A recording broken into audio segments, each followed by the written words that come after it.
Instagram, comment allez-vous ce matin? Bienvenue à mon 210e jour d'interview de femmes merveilleuses. Hélène Fourcade, life coach, quantique également, experte en résilience pour vous accueillir. Je vais donner quelques instants à Instagram pour vous prévenir que je suis en live. En attendant Aline, mon invitée du jour, pour qu'elle puisse se connecter tranquillement. Voilà. Coucou Aline. J'ai eu un petit souci de connexion, donc j'ai dû relancer le live. Alors, bienvenue. En attendant qu'Aline, que la connexion se fasse tout simplement. Hello. Bonjour Hélène, Coucou Aline, comment vas-tu? très bien, je te remercie. Super. Et Je suis toi? ravie de t'accueillir. Euh, j'ai un petit grésillement, je sais pas si tu l'entends. Tu l'entends? Alors, je vais peut-être juste enlever les écouteurs. Est-ce que tu m'entends? Très bien. J'allais dire que on va partir sur 20 minutes. 20 minutes durant lesquelles on va parler de toi, de qui tu es, de qu'est-ce que tu fais et de comment est-ce que tu en es arrivé là. Voilà. Et je précise également que je ne te connais pas. Donc, c'est vraiment une découverte en live et j'adore ça, de vous rencontrer en direct. Donc, sans plus tarder, si tu es OK, je veux bien que tu te présentes tout simplement. Merci pour l'invitation.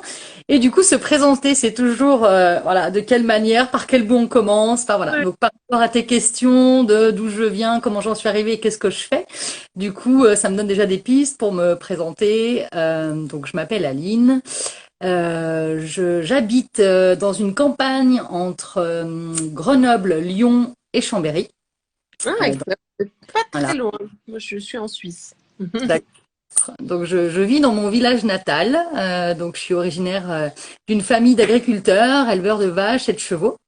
Aujourd'hui, je suis naturopathe et équi-coach, médiateur équin.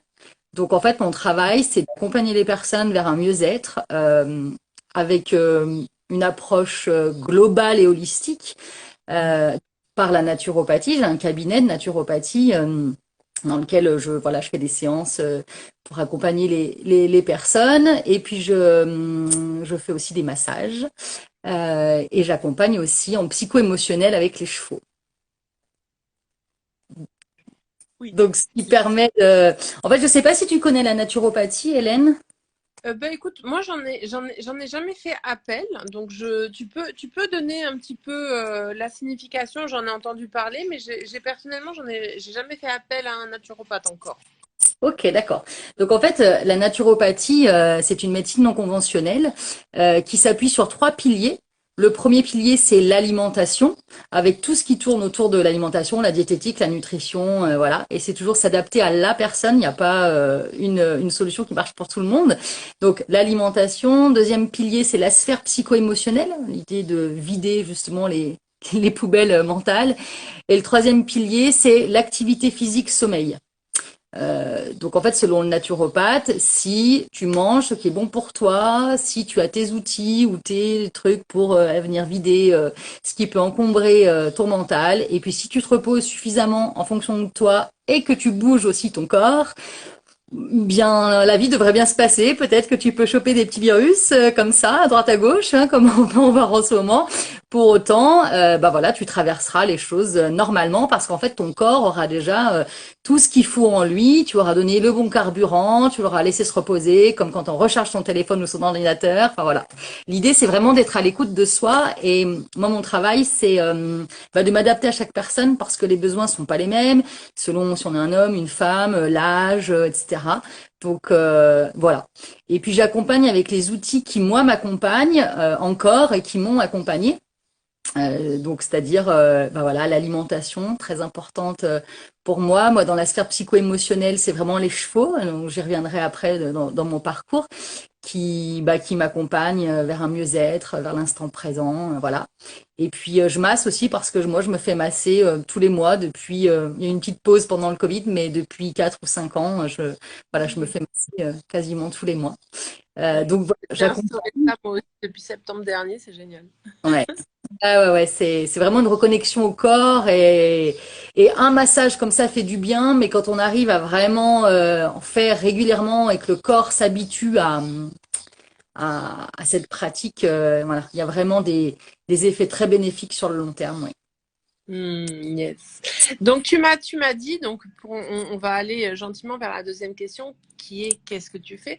Tu m'as dit que tu étais équi-coach en plus de naturopathe. Oui.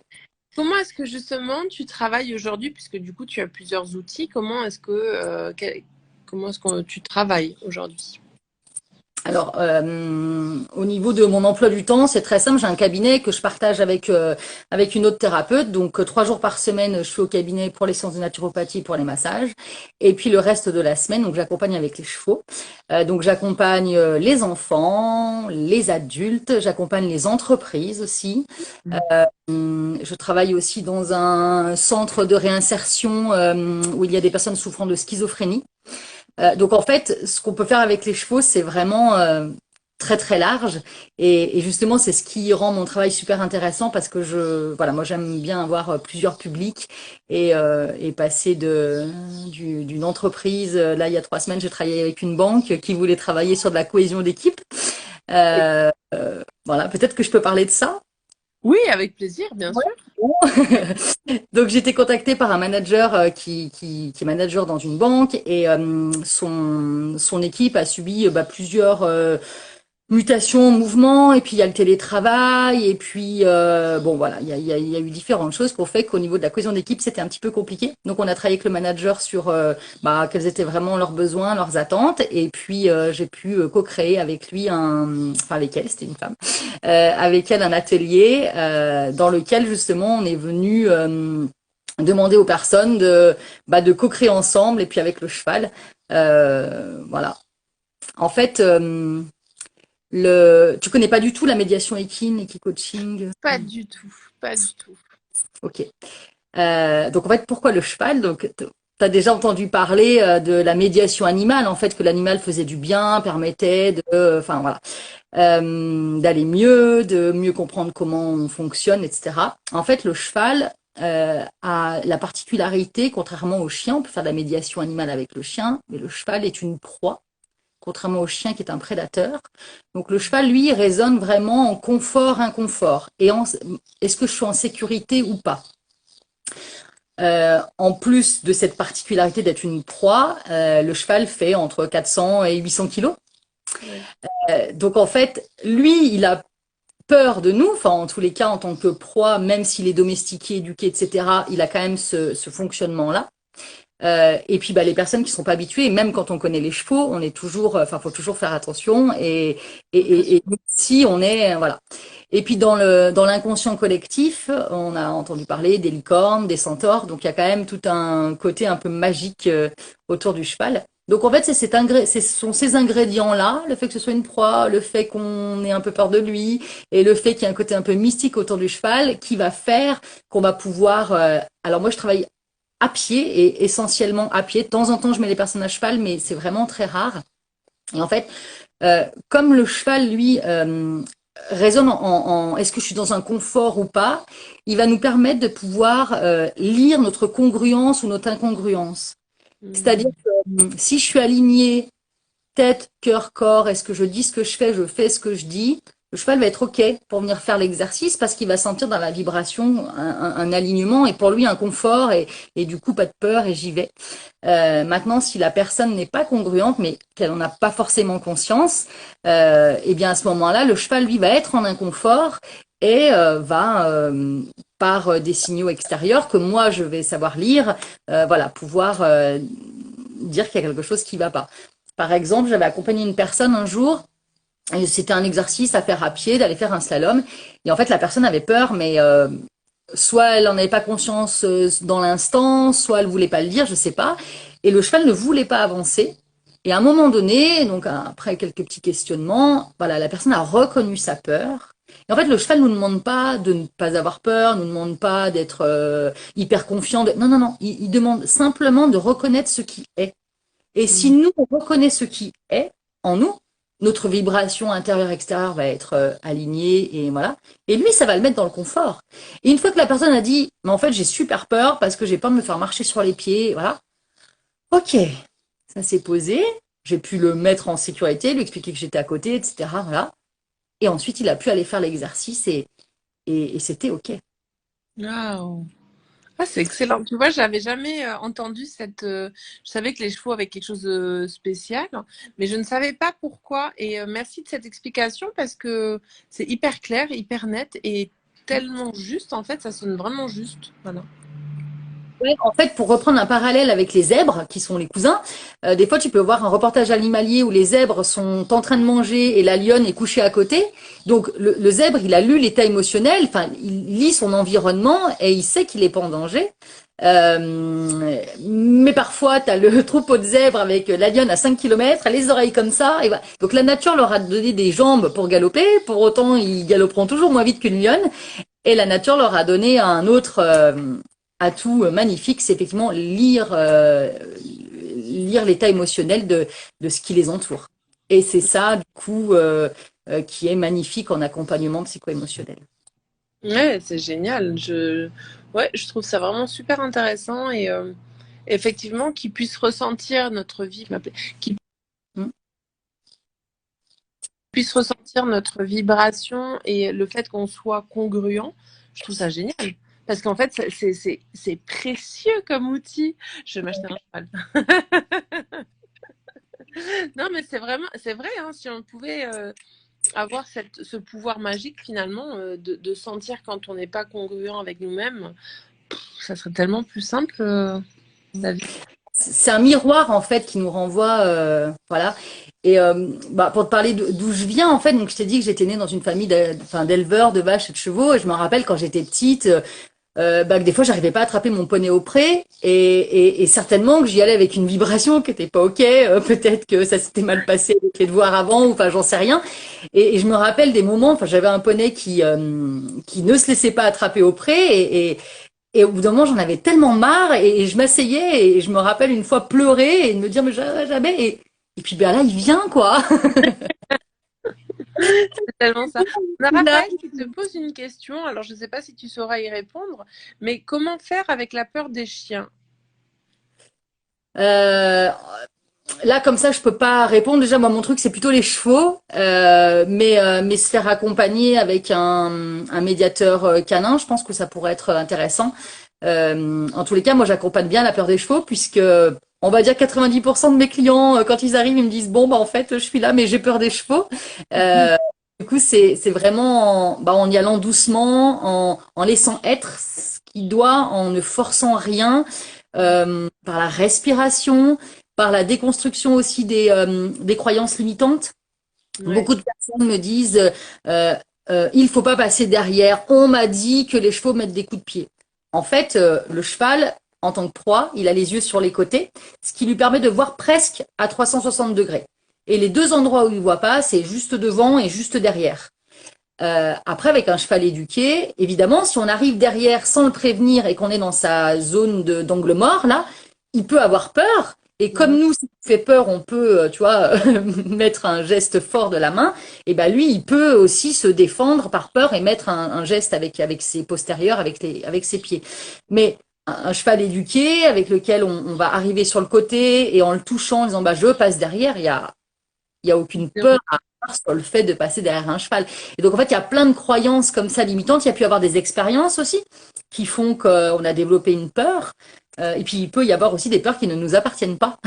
Parce Ouais. qu'on a entendu la grand-mère, le parent dire, moi, quand j'étais petit, je me suis fait mort, je suis tombée, voilà. Et donc après, ben, on va, voilà. Puis après, ça devient une croyance. Et puis voilà. Mais c'est vraiment en passant à l'action, en allant à la rencontre avec des professionnels, alors que ce soit pour les chevaux ou pour les chiens, où on va pouvoir commencer à déconstruire tout ça, quoi.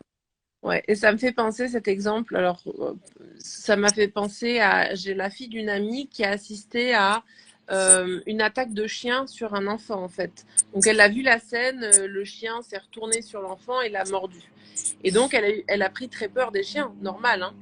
Et nous, on a un petit chien de 6 mois, enfin qui n'est pas si petit, mais on a un chiot de 6 mois. Et quand on l'a amené la première fois chez elle, elle en avait très peur puisqu'elle avait assisté une semaine auparavant à cette scène. Et alors justement, ce qu'on a fait, c'est déconstruire cette peur pour pas que justement elle ait peur avec tous les chiens. Alors bien sûr qu'elle reste un peu sur ses gardes parce qu'elle a assisté à une scène qui était quand même traumatisante. L'enfant est parti à l'hôpital pour se faire opérer, hein, donc c'est quand même une scène assez violente. Mais elle a pu petit à petit justement faire face à cette peur, passer à l'action en venant caresser le nôtre qui est gentil, qui est voilà. Et c'est aussi ça en fait les croyances que l'on a, c'est un peu ça en fait, c'est venir faire face à ses croyances, à ses peurs, pour justement venir les déconstruire. Voilà. Donc ça me fait penser. Ouais, c'est ça. Puis après, il y a des choses qui sont quand même vraiment ancrées, et après, on a besoin d'autres accompagnements, comme par exemple de l'EMDR ou voilà d'autres thérapies d'hypnose ou autres. Et effectivement, je pense qu'il faut vraiment aller vers ce qui nous appelle et puis tester parce que ça peut être un peu handicapant quand même d'avoir peur des chiens. Les chevaux un peu moins parce que nous on en croise moins, mais les On en chiens, passe moins souvent dans les rues, on va dire. c'est ça. Et puis, est-ce que tu as toujours fait ça, en fait, Aline? Est-ce que tu as Alors non. toujours été naturopathe, coach et qui coach? Qu'est-ce que tu faisais avant? Qu'est-ce qui t'a Alors, amené là? j'ai travaillé pendant près de 17 ans pour un grand groupe bancaire dans lequel j'ai fait plein de métiers. Et puis en quelle année? 2017, je ressentais quand même un ennui profond. Pas que j'avais pas de travail, mais que ça venait pas nourrir les bonnes choses. Mais j'avais un job vraiment que j'aimais et dans lequel je me sentais bien et je m'épanouissais. Une part de moi qui s'épanouissait, une part pas du tout. Donc du coup, j'ai décidé de me former à la naturopathie en plus de mon travail. Donc pendant 3 ans, 2 week-ends par mois, je me rendais à Lyon voilà pour apprendre la naturopathie. Ça m'a toujours habité en fait la santé naturelle. Je pense qu'être né à la campagne, avoir déjà, enfin voilà, les mains, les pieds dans la terre, voilà, dans une famille d'agriculteurs, etc. Voilà, la base de la nature est déjà là. Et puis je me disais, bah, plutôt que d'aller regarder des vidéos sur Internet, je vais aller apprendre quelque chose pour de vrai. Et en fait, je crois que j'étais la seule à l'école à dire non, je veux pas être naturopathe, moi je veux juste apprendre des choses. Beaucoup de mes collègues souhaitaient ouvrir un cabinet et tout. Et non, moi ça faisait pas sens pour moi parce que peur aussi de quitter son CDI, de voilà. Puis c'était pas le moment. Et puis pendant la formation de naturo qui a quand même duré 3 ans. On a été amené à écrire un mémoire, un portfolio. Et en fait, en prenant un peu de recul sur ma vie, je me suis rendu compte que les chevaux m'avaient vraiment aidé, porté, guidé. Et en fait, comme j'ai eu la chance de naître dans une famille de cavaliers et d'avoir des chevaux tout le temps et sans jamais en manquer, j'avais jamais vraiment pris ce recul de qu'est-ce qu'ils m'ont apporté. Et puis à l'époque, moi, j'étais très dans le faire, je faisais des concours, etc. Donc voilà. Et puis petit à petit, avec l'évolution, une évolution peut-être un peu spirituelle, enfin voilà, j'ai eu envie d'être un peu moins dans le faire et plus dans l'être. Et puis je me suis dit, bah, si les chevaux m'avaient aidé moi, c'est qu'ils devaient aussi pouvoir aider d'autres. Et c'est pour ça que pendant ma formation de naturo, il me reste encore 2 week-ends par mois et des vacances. Donc je me suis formée à la médiation équine. Et puis j'ai fait aussi une formation de coaching en ligne. Voilà, et puis tout ça est arrivé, on va dire, j'ai à peu près tout fini au début du confinement. Yes. Et j'ai passé un très bon confinement à la campagne, dans les bois avec les chevaux. Et voilà, et quand je suis retournée au travail, je me rappelle, c'était au mois d'août, je suis retournée au bureau à Lyon et non, il y avait quelque chose qui était plus du tout OK. Mais en même temps, je voyais pas ce que je pouvais faire d'autre et puis encore une fois, très peur, etc. Et puis finalement, les semaines, les mois ont passé et en décembre 2021, donc j'ai demandé à une rupture conventionnelle et puis voilà, j'ai dû former quelqu'un qui me remplace. Et donc du coup, je suis à 100% voilà, thérapeute, coach, coach, naturopathe depuis mars 2021. Waouh, bravo. Félicitations en tout cas pour ton Mm. parcours qui est très inspirant et d'avoir osé en fait faire ça aussi parce qu'effectivement, bah, passer du salariat en plus dans une banque à devenir indépendante, bah, c'est vraiment bravo. Voilà. Et en Donc, même temps, j'accompagnais les entrepreneurs, donc je connais aussi beaucoup. Alors, j'ai jamais été de l'autre côté, mais j'ai des parents entrepreneurs, donc je le connaissais par rapport à eux. Et puis moi, en tant que, enfin voilà, il y a une période dans ma vie de banque où j'ai accompagné les entrepreneurs, donc je connaissais aussi, voilà. Et puis quand je me suis rendu compte qu'il y avait quelque chose qui était plus ok dans mon job, même si déjà j'ai eu la chance de pas faire un burn-out. Il y a beaucoup de profils où t'en peux plus, tu fais un burn-out, et là il y a la phase de reconstruction. Donc bah moi j'ai pas eu de déconstruction, donc j'ai pas eu besoin de reconstruire. Donc ça c'est plutôt super. Mais c'est aussi difficile de lâcher quelque chose dans lequel on est quand même pas vraiment mal, quoi.